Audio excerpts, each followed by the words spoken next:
Welcome back, you guys. Probably gonna be a little bit of a different video today. I am currently heading to the gym. I've got a quick little upper day, and basically the emphasis of this video that I want to make it is kind of my walk with God. And I feel like when I say that, people think it's like cliche, or people think that I'm trolling, but like I really do have this connection with God now. And it's insane because the person that I was even in the past year wasn't really reflective of that. But over the past couple of months, I really just put my all into really investing into myself and trying to become the best version of myself. And in that process, I really grew a relationship with God. And I've been able to drop so many bad habits and really just rewire my whole brain, the way that I think.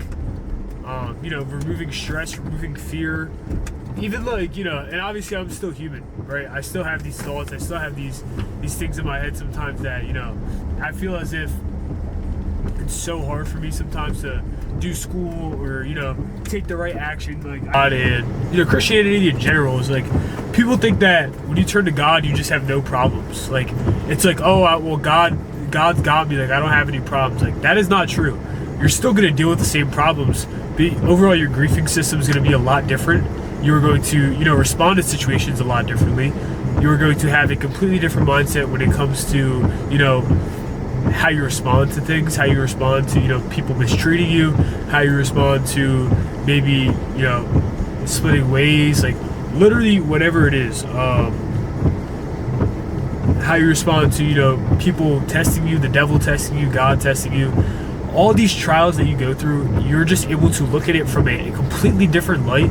And I feel like through that, it's a lot easier to not get discouraged, number one. But it's also a lot easier to stay true to yourself and not, let your emotions take over and dictate your actions. And obviously, everybody's going to have these reactions. Everybody's going to have these feelings where ultimately you feel like, like you can't win, or you feel like the world's out to get you, or whatever it is that you feel. When you look at life from that perspective and you start to think about why, you never really, you fail to realize that it's a blessing to experience these things. It's a blessing to lose. It is, because people that never lose don't know what it's like to lose. They only know what it's like to win. And that might sound good, but they have pride, they have ego, right? The number one way that God works in your life is by taking things away.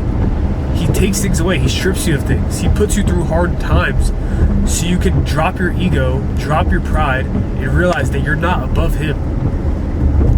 His will is above yours. And as soon as you can do that, as soon as you can drop the pride, drop the ego, drop the self-centeredness and your own personal ambitions, your own personal agenda, and you can really just start to look at things in the lens of God and realize that without Him, you are nothing. As soon as you can realize that is the moment that your whole life turns around, because now you realize that every single thing that you're going through, all these hard challenges, or even these good things, even these blessings, right? Everything is shaping you to become the man that God has intended you to be, to become the woman that God has intended you to be. And by looking at life from that perspective, you can learn not to overreact to hard situations. You can learn, is this shit gonna hurt, right? If you're experiencing a heartbreak, is it gonna hurt? Absolutely. But that doesn't mean that you change everything about yourself. That doesn't mean that you take actions out of spite to try and get a one-up on the other person. That doesn't mean that you destroy yourself and have self-destructive tendencies because you feel like you're a failure. Like, no. By following God, you can realize that it's okay. It's a part of the story.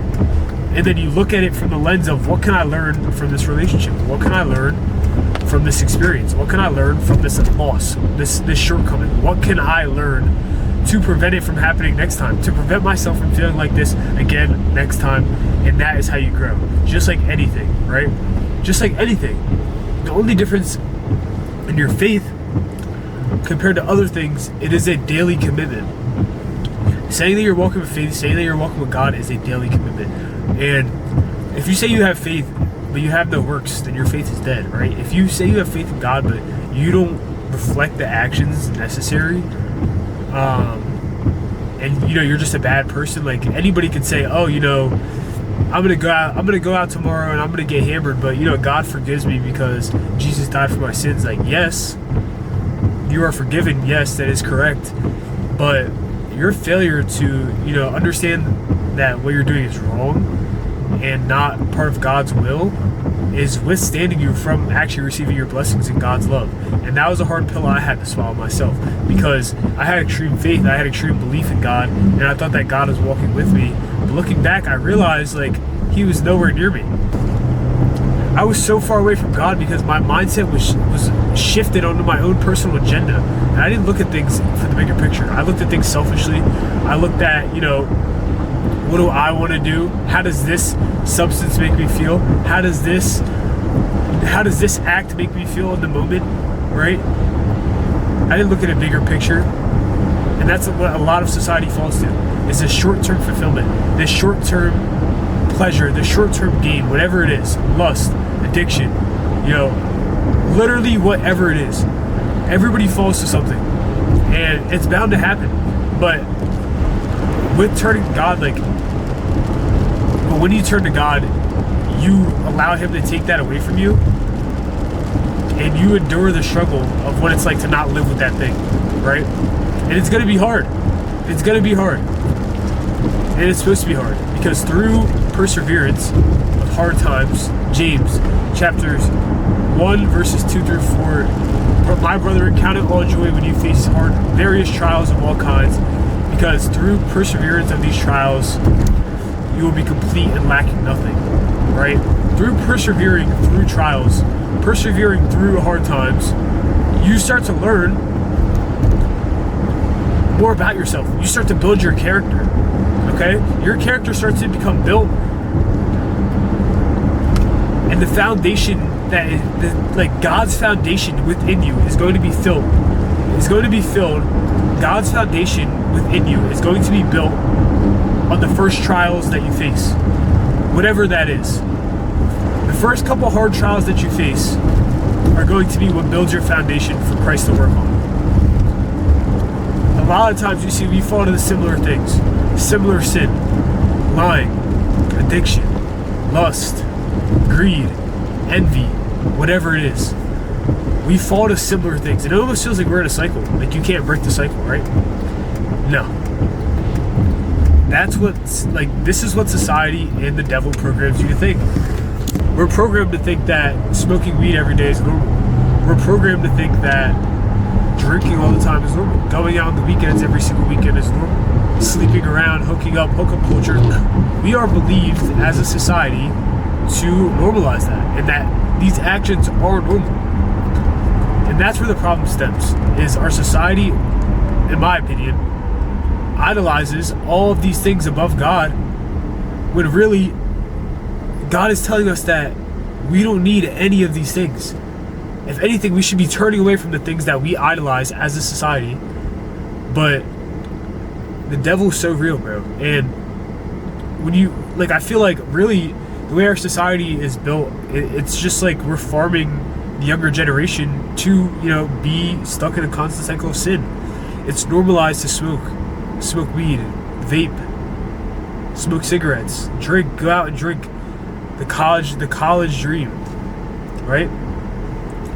Everyone glorifies the college life and the frat life and all these things. And I'm not here to, you know, piss in someone's cup and say that, you know, nobody's allowed to have fun. That's not what I'm saying at all. But I do think that normalizing, you know, recreational drugs, normalizing, you know, alcohol, and not only just alcohol, but doing these extreme acts to, you know, be accepted by others. Like, I don't think that is the world that God intended us to live in. I really don't. And when I really think about all these things, I really just begin to realize that, you know, in the Bible they talk about living for the world or living for God. And I don't know, I just, in my belief system. Also, I just want to preface, if you don't have a belief, you don't have a faith, or maybe you just don't have a faith at all, or you believe in a different religion, that is a full respect to me, and I have nothing against you. I'm not pressing on anybody to feel this type of way. this is just my faith and what I believe. And, really, since I've built a relationship with God, my whole life has kind of changed. And not much has changed when you think about it externally, but the person that I am today is nothing like the person that I was 5 months ago. The trajectory of my life that I'm on today is nothing as if compared to the one I was on 5 months ago. So the way that God's worked in my life is He stripped me of a lot of things, and He's cracked my ego and my pride down to the last very bit to make me realize that I need Him, and without Him I am nothing. And I've been able to realize that. I went through a lot of hard times over the past year, and some things that nobody around me really knows about, that I never really opened up about, just because I'm somebody who's very stubborn in the way that I think, and I'm just like one of those people where it's like I believe that I can get through my everything by myself, and that I'm just somebody who believes that I don't need anyone else's help. I can do it all on my own. I can do all these things on my own. I'm very stubborn in that aspect, and I will admit that. And looking now, I realize that I really don't need anyone. I don't, other than God. God was the missing piece of my life, because I was so used to handling with problems on my own and coping, really. Coping with substance, coping with bad actions, coping with, talking bad about people, deflecting, acting like I wasn't the problem. And, I'm man enough now, and I'm humble enough now to realize that in a lot of situations where I genuinely thought that I was in the right, I was really in the wrong. In a lot of them. And I feel like a lot of times people just fail to take accountability. But since really strengthening my relationship with God, I've been able to look at, myself at an objective perspective and not, biased. I've been able to kill my ego. And that's not to say I really do think that everybody has an ego. Whether you're going to admit it or not, every single one of us has an ego, and every single one of us has a certain perspective on how they think about themselves.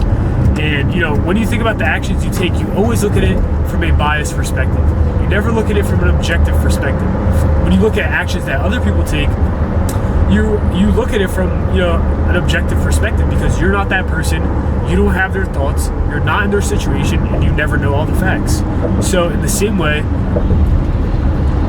that you look at other situations, you should be able to look at you from an objective perspective. And I feel like that has been key in me, stripping down all these negative things about myself, is I've realized that I do have an ego, that I am prideful, that I am selfish.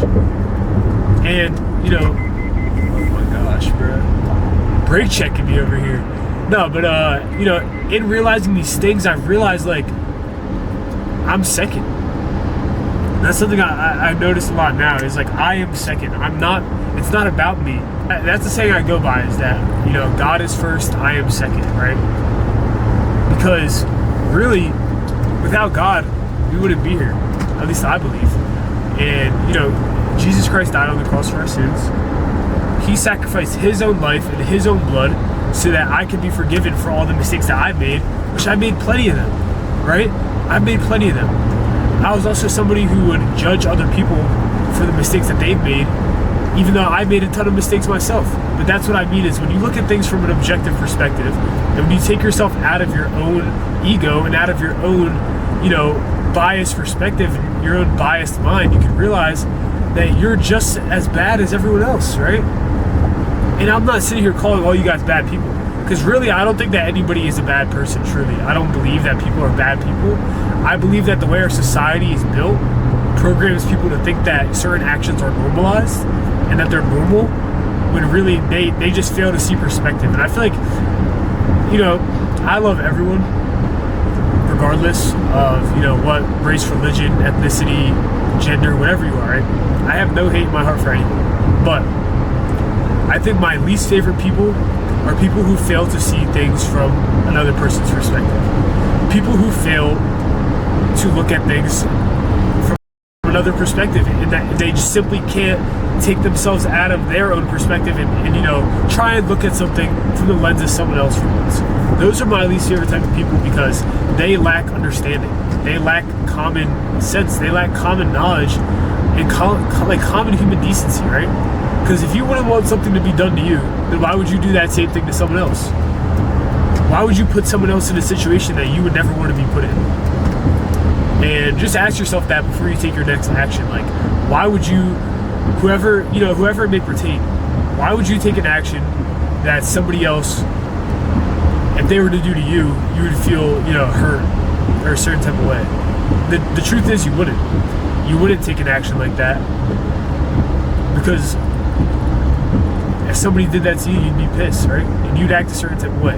But really, I've also learned to be extremely forgiving. I feel like I've always somebody who's been like extremely forgiving, and you know, I don't hold too many grudges. I never really hold things, you know, against people too much. Although I feel like sometimes it's felt like I've got walked all over, and you know, that's honestly the biggest, you know, moral I guess conflict I've had is when is it fine enough to draw the line, right? When is it fine enough? When is an action so definite for me to say that I'm done forgiving somebody, or that I'm done, you know, dealing with somebody's shit? And I think that for me, I've realized like I'm just extremely forgiving, and even if I do feel a certain type of way about something, I will still forgive you because, you know, even if you're sorry or not, I'll still forgive you for your actions. Because really, I don't believe that. I think that there comes a point in time in everybody's life where you grow up and you realize that, you know, some of the things that you did were stupid, some of the actions that you took were immature, and you know, were selfish or whatever it is, right? Some of the decisions you took were out of ego. You couldn't take a loss, or maybe, you know, you just deflected. You deflected your problems. You deflected your anger, like literally whatever it is, right?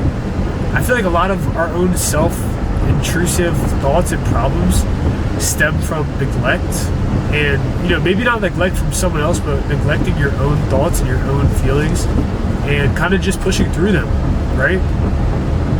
And just telling yourself you're going to be good regardless, and not truly processing your emotions, but rather drowning them out with all these external things, like substances, like lust, like the list goes on and on and on and on and on. And maybe I'm just yapping up a storm. Half of you guys are probably like, what is this dude talking about? Dude, I'm telling you, like, I don't even want to be that guy like, oh, I'm enlightened and all these things, but truly, I've been able to see my life in a different perspective. I've been able to see, you know, things in a different light, and I've been able to really comprehend what it means to live for a reason bigger than yourself, right? And live for God. Like, let the Spirit live through you, if that makes sense. He doesn't want to see you continue to struggle. Just think about it like that. If you're struggling and you find yourself stuck in your own mind and you can't figure out how to get past the situation, just know that God doesn't want you to struggle alone. He doesn't want you to have to worry about these things alone. Ultimately, this is part of His will to bring you closer to Him. And then once you become closer to God, and once you build a personal relationship with God. Everybody says religion, but I say relationship. I think that the most important thing in your walk with God is having a personal relationship, an intimate relationship, where you are honest about what you have going on, and you're not trying to sit here in prayer and say, God, please bless me, I've done nothing wrong. You have to sit there in prayer and repent. You have to say, God, I thank you, and you have to be grateful, right? I'm thankful for everything. This is what I pray. Dear God, thank you so much for the day. I'm extremely grateful to have the opportunity this day to get better and to live for your will. And then I go on to repent, whatever it is I'm going through, actions that I wish I didn't take, situations that I need guidance from, or guidance for. And then after that, I make my requests. I ask that He, allow me to have His strength that lives within me, and the Holy Spirit that lives within me, to bring other people closer to His kingdom, and also so that I can, ultimately reach righteousness if it's within His will. So this is a freaking yap sesh, kind of just where my mind's at. This month, this week has been crazy. I'm really trying to pump out this content too, because this is something I'm extremely passionate about, but also trying to integrate my relationship with God, because ultimately I want to glorify Him, because He's taking me out of a rough spot, and I really wouldn't be at where I am right now without God, and I can say that confidently. So I'm just gonna quit yapping. You guys will see me in the gym. I'll probably record some of my lift, nothing too crazy. We're actually like a week into the cut right now. Feeling pretty good. I'm gonna weigh myself after I lift. Probably sitting around 203, 202. Last week I was about 206. But I've really pulled back food this week. Not really, but I pulled back carbs on my rest days. So I'm expecting to be a little bit drier in my lift today. And ultimately I've been hydrating all day, so I think the pump should be pretty freaky, but we'll see. And yeah, I'll catch you guys in the gym.